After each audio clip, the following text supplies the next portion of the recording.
Hi everybody, it's Michelle and welcome back to the Royal Daily Tea. So today I am doing a review of Netflix's brand new movie called Scoop. Now Scoop is based on the infamous TV interview of Prince Andrew back in 2019 when he sat down for BBC Newsnight and all of the aftermath that happened. So you guys, we have a lot of juicy Royal Daily Tea to get through today, so you know what to do.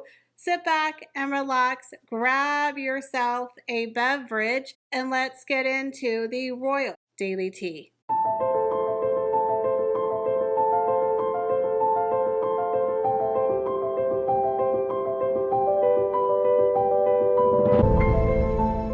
So we're going to talk about the Netflix movie Scoop, which is one of two movies about the infamous Prince Andrew interview. Now, I will say that I thought it was well done. Some people thought it was boring. It was like watching paint dry. But to me, it was really, really fascinating, and I really appreciated about all the behind-the-scenes drama. A lot of people don't understand that an interview of that magnitude, there is a lot of moving pieces because that was a very historical moment for a member of the royal family to sit down and give that kind of interview. It was very reminiscent of the days when Princess Diana sat down with Martin Bashir, or when Prince Charles sat down and admitted to having an affair. Again, you just don't have those types of interviews with the royal family. Now, we're not talking about Harold and Maude over there in Montecito crying in their golden teacup. So back in November of 2019, when they sat down for the interview, the disgraced billionaire, whose name starts with an E, had unalived himself a couple of months previously. And there was a photograph of him circulating in the newspapers from 2010, the infamous photo of the disgraced billionaire and Prince Andrew walking around New York City Central Park. And now allegations had just come out from Virginia Giuffre and a photograph of him and her at Ghislaine Maxwell's house. So when they sat down for this interview, he was there to clear his name and any implication of wrongdoing. Now, the interesting thing about Scoop, and one thing I really did appreciate about the show, was that they humanized Prince Andrew. They humanized the people around him. They highlighted the four women behind the scenes who ultimately were responsible for making this interview happen. You had the private secretary to Prince Andrew, Amanda Thirsk, who worked for him for the past 7 years and really held Prince Andrew in high regard. Then you had the Newsnight editor, Esme Wren, and you had Sam McAllister, the program's interviewer booker, who ultimately was the person responsible for landing the Prince Andrew interview. Then, of course, you had the host, Emily Maitlis. Now, all four of these women played a very important role in landing the interview of the century of Prince Andrew on the BBC program. Now, Princess Beatrice also helped make this interview happen. Surprisingly, I had no idea, but she was there during the negotiations.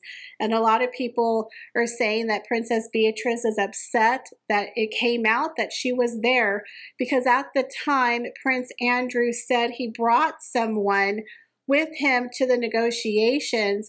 So a lot of people thought it was his lawyer, but in fact, it was his daughter, Princess Beatrice.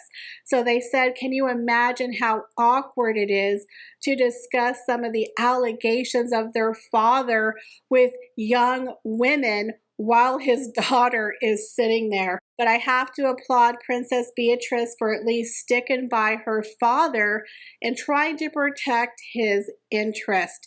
So I like the fact that the show highlighted both sides of the story. They humanized all of the people.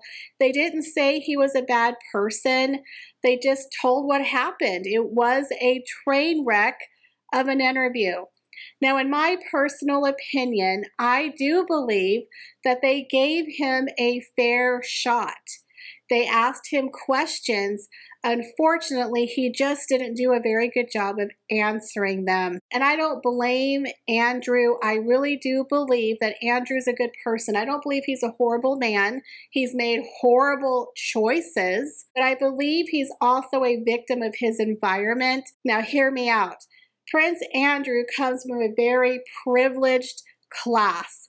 He doesn't know how to read a room. He is very self-unaware.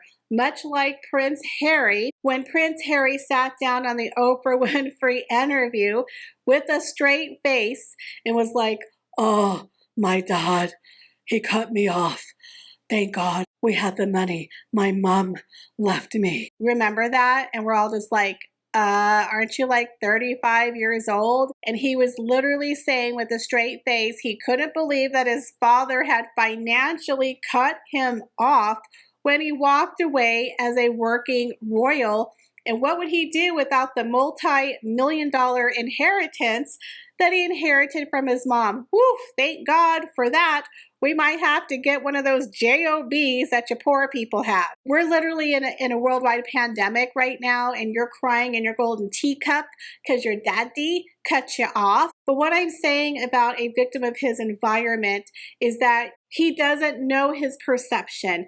And during a part of the movie, he really had no idea that he had a very bad reputation. And the lady pointed out to him, "You're known as Randy Andy.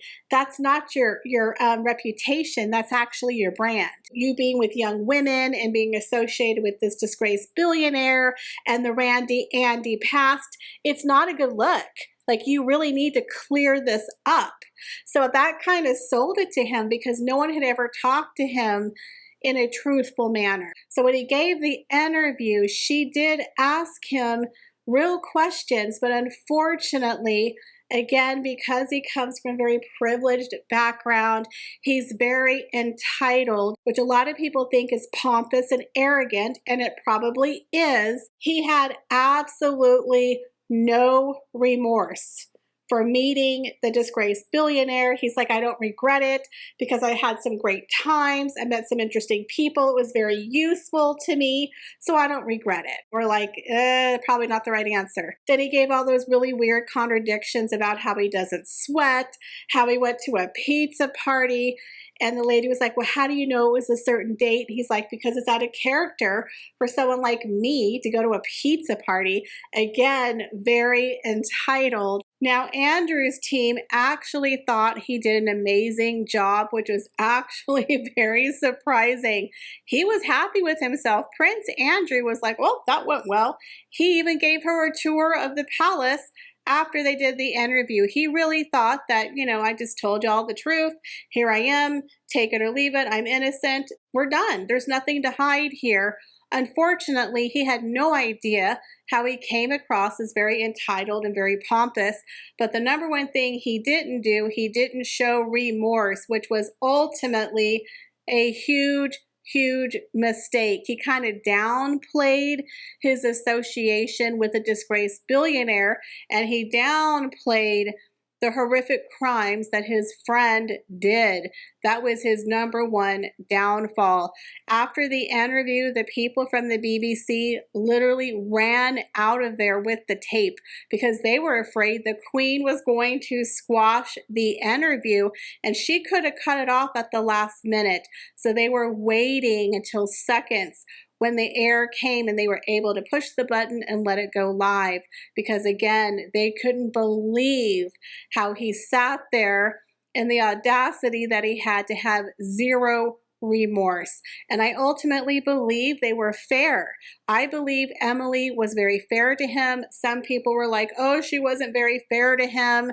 It was a setup." No, it wasn't a setup. She asked him very straightforward questions. So the show really did depict the two sides of the story. You had Prince Andrew, the very much 1% privileged prince who lives a very nice life in a bubble of the palace, where his entire life he was told he was special. Your Royal Highness, what would you like to do today, sir? My wish is your command. People bow to him, treat him like he's different than the rest of us. His mother was the queen. Again, this is a man who is very particular, you know, with his 72 teddy bears on his bed. He lives a different life. He has a different reality, and he's surrounded by yes people. So the fact he has no idea how large this scandal is, I would say that's 100% true. They live in a bubble of royalty. He was celebrating his 60th birthday, and he told the reporter, "Gotta go up and see Mummy," like literally like a little boy going to see his mother.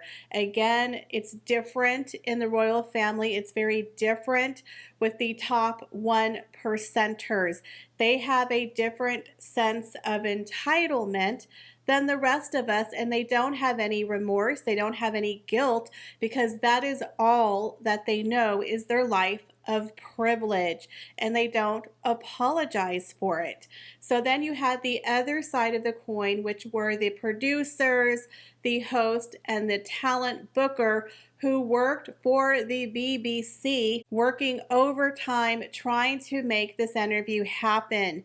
Now, the main character, who was the booker of the show, was a single mother struggling, trying to make ends meet. She was also almost fired from her job at the BBC. The BBC was going through mass layoffs at the time, and she didn't fit in with her teammates over at the BBC. She was kind of an outcast.